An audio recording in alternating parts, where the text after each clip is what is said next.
નમસ્કાર મિત્રો, સ્વાગત છે તમારું લક્ષ્યવેગ 2.0 યુટ્યુબ ચેનલના એક નવા વિડીયોમાં। આજે મિત્રો આપણે વાત કરીશું CCE ભરતીને લઈને એક નવી મહત્ત્વની અપડેટ આવી છે। જગ્યામાં વધારો થયો છે અને ફોર્મ ભરવાની છેલ્લી તારીખમાં પણ વધારો કરવામાં આવ્યો છે। તો સંપૂર્ણ માહિતી આ વિડીયોમાં આપવામાં આવશે, તો વિડીયોના અંત સુધી જોડાયેલા રહેજો। અને મિત્રો, આપણી યુટ્યુબ ચેનલ પર નવા હોય તો ચેનલને અત્યારે જ સબસ્ક્રાઈબ કરી દેજો, જેથી કરીને તમને આવી જ અવનવી માહિતી મળતી રહે। તો મિત્રો, આજના વિડીયોમાં આપણે શું જોવાના છીએ તેની વાત કરીએ તો જગ્યામાં કેટલો વધારો થયો છે, ફોર્મ ભરવાની છેલ્લી તારીખ શું રાખવામાં આવેલી છે, ગ્રુપ એ અને ગ્રુપ બીમાં શું ફેરફાર કરવામાં આવ્યો છે, પરીક્ષાની નવી સંભવિત તારીખ શું હોઈ શકે તેની સંપૂર્ણ માહિતી આપણે આ વિડીયોના અંદર જોવાના છીએ। મિત્રો, CCEની જૂની જગ્યાની વાત કરીએ તો 5370 જગ્યાઓ હતી અને વધીને કુલ નવી જગ્યાઓ 6550 થઈ ગઈ છે। આમ ટોટલ 1180 જગ્યાનો વધારો કરવામાં આવેલો છે। આગળ મિત્રો, ફોર્મ ભરવાની તારીખ પણ લંબાવવામાં આવી છે।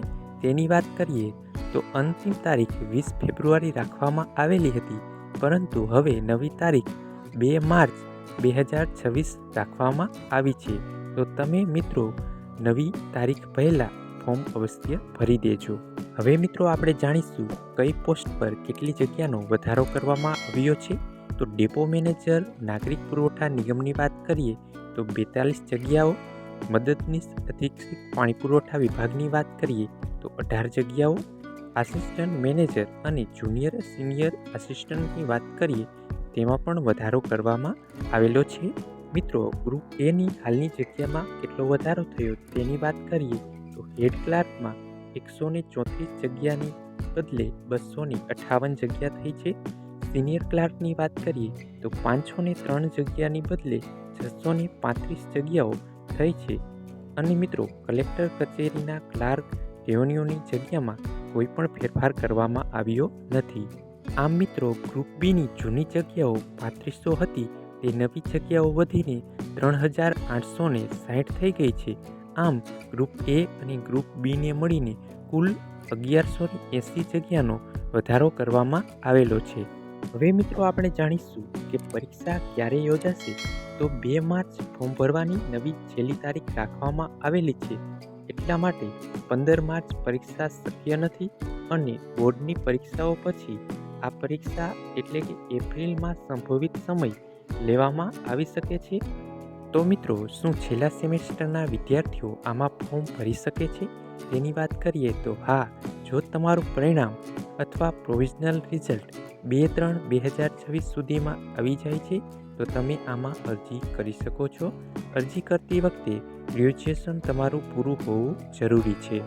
મિત્રો, આગળ પરીક્ષા પદ્ધતિની વાત કરીએ તો ગણિત, રીઝનિંગ, અંગ્રેજી અને ગુજરાતી જેવા વિષયો આમાં રાખવામાં આવેલા છે। 100 ગુણ અને સમય છે 60 મિનિટ। અને મિત્રો, ખાસ એ મહત્ત્વની અપડેટ છે, પરીક્ષા પદ્ધતિ OMR હશે કે CBT દ્વારા લેવામાં આવશે તેની સત્તાવાર જાહેરાત ટૂંક સમયમાં બહાર પાડવામાં આવશે। તો મિત્રો, અત્યારે તૈયારી શરૂ કરો। સ્પર્ધા મોટી છે પણ તક પણ મોટી છે। છેલ્લી તારીખની રાહ જોયા વગર આજે તમે ફોર્મ ભરી દો। આ વધારાના સમયનો સદુપયોગ કરો અને તમારી સીટ પાકી કરો। તો મિત્રો, આવી જ અવનવી માહિતી માટે અને PDFs મટીરિયલ માટે આપણી ટેલિગ્રામ ચેનલમાં જોડાવાનું ભૂલશો નહીં। ટેલિગ્રામ ચેનલની લિંક વિડીયોની નીચે કમેન્ટ બોક્સમાં આપવામાં આવેલી છે। અને મિત્રો, આવી જ સરકારી અને પ્રાઇવેટ ભરતીની અવનવી માહિતી માટે આપણી યુટ્યુબ ચેનલને સબસ્ક્રાઈબ કરવાનું ભૂલશો નહીં। તો મિત્રો, જો તમને આ વિડીયો પસંદ આવ્યો હોય તો વિડીયોને લાઈક કરજો, તૈયારી કરતા તમારા મિત્રો સુધી શેર કરજો। મળીએ એક નવા વિડીયો સાથે, ત્યાં સુધી જય હિન્દ, જય ભારત।